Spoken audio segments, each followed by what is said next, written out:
Chapter 1. A Pallate of Love. April, the beautiful and colorful young daughter of Mr. Willem Baldwin, found solace in colors. She lived in a cozy, weathered house with her two older sisters and their aging father, William. The memory of their mother, who had passed away years ago, lingered in the corners of their home like a delicate fragrance. On a bright, crisp morning, the kitchen was awash with the scent of freshly baked cookies.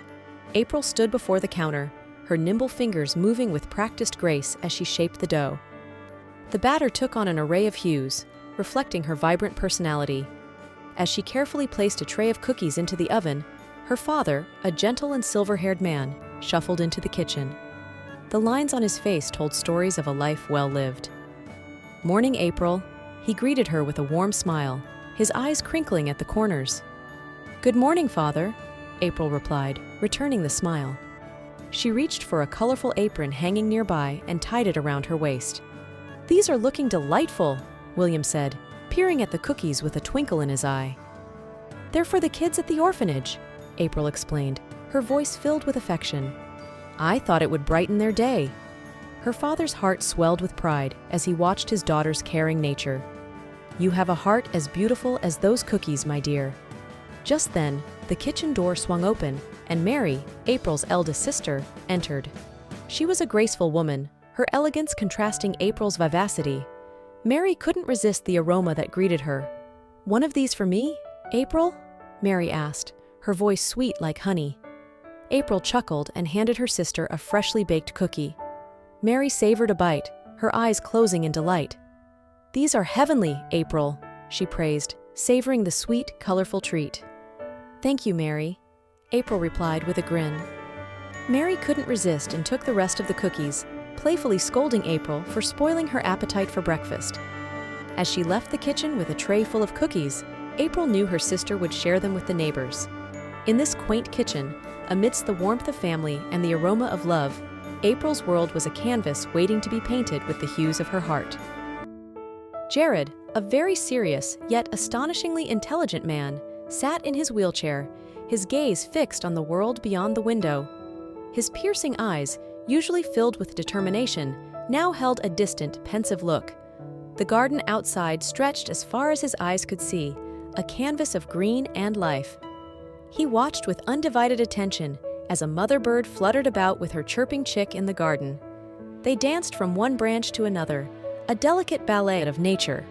The mother's protective wings shielded her young one from harm, creating a touching spectacle of maternal love. But even as he observed this tender moment, Jared's expression remained unchanged. His life had become a sequence of these moments, a spectator to the world outside, unable to participate. A soft knock on his bedroom door interrupted his reverie. The maid, a middle-aged woman with a kind smile, entered. "Master Jared," she began gently, "the family is gathering for breakfast. Would you like to join them downstairs?" Jared's eyes briefly flickered with hope as he inquired, "Is my father at home?"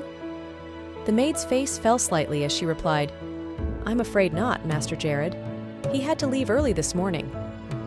Jared nodded silently, his disappointment concealed behind a stoic facade. "Very well," he responded. "Please bring my meal here." With a nod of understanding, the maid exited the room, leaving Jared alone with his thoughts. Once alone, he wheeled himself closer to the bookshelf, his fingers expertly selecting a worn, familiar book. It was a portal to other worlds, a means to escape his own reality. Jared opened the book and began to read, his mind immersing itself in the words on the pages, a refuge from the world he longed to be a part of once more. In the quiet solitude of his room, Jared's existence remained suspended, a prisoner of circumstance and aching. For the wings to fly away from the confines of his wheelchair, April, the spirited, beautiful lady, walked briskly through the colorful streets of her quaint town. She greeted shopkeepers with warm smiles and exchanged pleasantries with familiar faces. Among them was Matthew, the butcher, a kind-hearted man of her age. "Good morning, Matthew," April called out cheerfully, her voice like a melody. Matthew, a rugged figure with a soft heart, grinned in return. "Morning, April. What a wonderful day it is. What brings you here today?" April approached the butcher's shop, her steps filled with purpose. "I'm on my way to the orphanage, and I thought the children might enjoy some fresh cookies. Would you like one?" Matthew's eyes twinkled with appreciation for April's thoughtfulness. "Yes, of course. Thank you, April. You're a true angel, April." April gave him one cookie and continued her walk. With a bag of cookies in hand, April continued her journey to the orphanage, a place she held dear to her heart. As she approached the old building, a chorus of excited voices reached her ears. The children, their faces radiant with anticipation, came running towards her. "April's here! April's here!" they chanted, their small hands outstretched. April's heart swelled with joy as she distributed the cookies. Their smiles and laughter were her greatest reward. A man and a woman at the orphanage watched April with curious eyes. The man, Josepher, was the older brother of Jared. His wife, Davina, stood beside him, equally intrigued by April's presence. The children savored the colorful cookies, their happiness infectious. Josepher approached April, extending his hand in gratitude. "You have a heart of gold, young lady. These children are truly lucky to have you." April blushed at the compliment.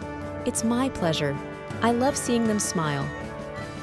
Davina, with a warm smile of her own, joined the conversation. "You're a remarkable young woman, April. We're grateful for your kindness." As April continued to interact with the children, Josepher and Davina looked at her amazed by her aura. But something was mysterious. Something was not well. Could it be some unexpected trails of events for April? Mr. Adam Shadowborn, the father of both Jared and Josepher, stood alone in a dimly lit room adorned with family photographs. His gaze was fixed upon a framed picture on the wall, a portrait of his late wife, Aria. She was a vision of beauty, her features resembling Josepher more than Jared, their elder son. In the silence of the room, Adam's thoughts found voice. He spoke to Aria as if she were still with him, her presence lingering in his memories. "How wonderful it would be if you were alive, Aria," he whispered, his voice filled with longing. "You'd be proud of our sons. Jacob, Josepher's son, is growing so fast. You would have adored him." A tear welled up in his eye, and he blinked it away, his emotions carefully concealed. Adam continued, his voice laden with sorrow. "Jared, our other son, is still trapped in his solitude. He's lost so much, and I don't know how to reach him anymore."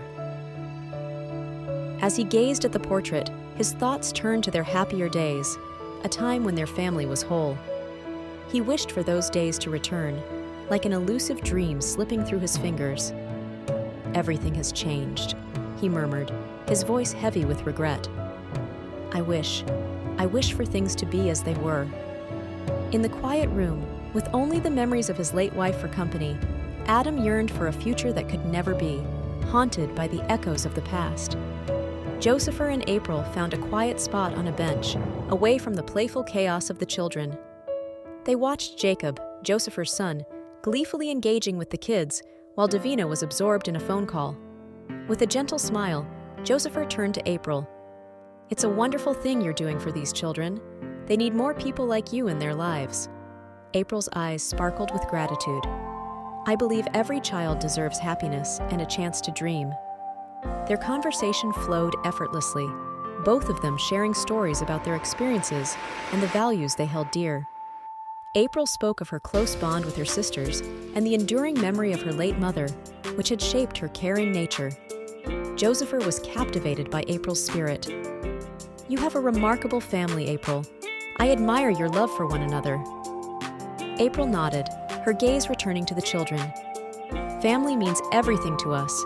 It's where we find strength and support." As they conversed, April's earlier mention of her father's name, William Baldwin, still lingered in Josepher's thoughts like an unsolved riddle. He couldn't shake the feeling that there was more to this connection than met the eye, but he chose not to delve into it further for now.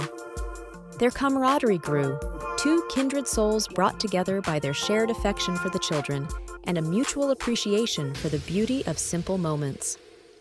In the background, Jacob's laughter mingled with the melodies of their conversation, creating a harmonious backdrop to the unfolding mystery of their intertwined lives. The evening sun dipped below the horizon, casting a warm glow across the dinner table, where April and her two older sisters, Mary and Rosaline, gathered. Their small family had always cherished these moments together. Amidst the clinking of cutlery and soft conversations, the sisters exchanged glances filled with shared understanding. The anticipation of an upcoming adventure sparkled in their eyes. Mary, the eldest and the family's pillar of strength, took a sip of her tea before broaching the topic. "I was thinking, how about we go to the stationery store tomorrow?" Rosaline, the quiet but observant middle sister, nodded in agreement. "It's been a while since we had a day out together." April, the free spirit with a penchant for colors, couldn't hide her excitement. "That sounds amazing. We can get some new art supplies and maybe some books." Their father, Mr. William Baldwin, sat at the head of the table, listening to their plans with a fond smile. The prospect of his daughters enjoying a day of exploration warmed his heart. He was a heart patient, but her daughters took really good care of him. "That sounds like a splendid idea, my dears," he chimed in. "Don't forget to pick up some books for me as well." As they continued to discuss their plans, the sisters felt a renewed sense of unity and excitement. Tomorrow's outing promised not only stationery, but also precious moments of bonding and shared laughter. But little do they know that destiny had some more plans for them. The atmosphere in the Shadowborn household had grown tense. Josepher's revelation about the possible connection between April's father, William Baldwin, and the tragedy involving Arya, Josepher's mother, had cast a heavy pall over the dinner table. Silence hung in the air as they finished their meal, each member of the family lost in their thoughts. Josepher, burdened by the weight of his discovery, couldn't help but wonder about the implications. Jared's absence from the dinner table did not go unnoticed. His chair remained empty, a stark reminder of the isolation that had gripped him since the incident that had taken his ability to walk. His absence seemed to amplify the tension in the room. As the maid, a motherly figure, gently took Jacob to his room, Davina decided it was time to address the pressing matter at hand. She looked at Josepher and Mr. Adam Shadowborn with a determined expression. "Josepher, Mr. Shadowborn," she began, her voice unwavering. "I've been thinking. Jared's isolation has gone on for far too long. We need someone who can truly connect with him, someone like April." Josepher and Mr. Adam Shadowborn exchanged glances, both understanding the gravity of Davina's suggestion. Bringing April into their lives had the potential to be a turning point, not just for Jared, but for the family as a whole. After a prolonged silence, Mr. Adam Shadowborn spoke, his voice heavy with contemplation. "Davina, you may be right. We owe it to Jared to try and help him break free from his solitude." Josepher, although still grappling with his own emotions, nodded in agreement. "I'm willing to give it a chance. If April can bring some light back into Jared's life, it's worth a try." With their unspoken consent, the decision was made. April would soon become an unexpected addition to the Shadowborn household, a beacon of hope in the midst of their tangled past and uncertain future. Jared was up early the next morning, determined to face the day ahead with renewed motivation. The soft hues of the rising sun cast a warm glow into his room. With unwavering determination, he pulled himself out of bed and into his wheelchair. As he wheeled himself to the window, Jared gazed at the sun rising in the distance. It was a sight he had witnessed countless times, a daily reminder of the world outside that he longed to rejoin. Today, however, he saw it with fresh resolve. "I will rise again," he whispered to himself, his voice filled with determination and hope. With that newfound spirit, Jared began his day, ready to face the challenges that lay ahead. The sun dipped below the horizon, painting the sky in shades of orange and pink as April and her sisters, Mary and Rosaline, walked down the familiar road with their hands full of stationery items. Laughter and chatter filled the air as they shared stories and dreams of the future. Their path was bathed in the warm glow of streetlights, casting elongated shadows on the pavement. The world seemed peaceful, a stark contrast to the impending darkness that awaited them. Suddenly, the distant rumble of an engine grew louder, and headlights appeared in the rearview mirror. A car, sleek and menacing, pulled up beside them, blocking their path. Panic and confusion gripped the sisters.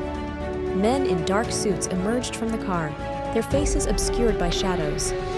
Fear clutched at April's heart as she clutched her sisters tightly.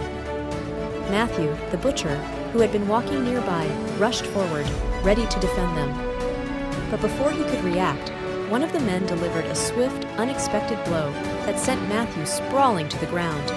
The shock of the assault rippled through the sisters as they watched in terror. "Help! Someone please help us!" April screamed, her voice echoing through the empty streets. Mary and Rosaline clung to April as the men surrounded them.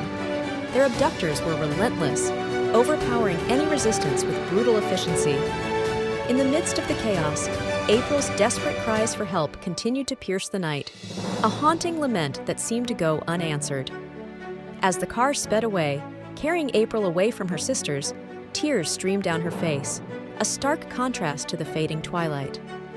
The world had been plunged into darkness, leaving her with a sense of despair and uncertainty that threatened to consume her. As the destiny will make her repay for the sin of his father, will she be able to repay? Will she be ever able to see her family, the most important thing for her, ever again?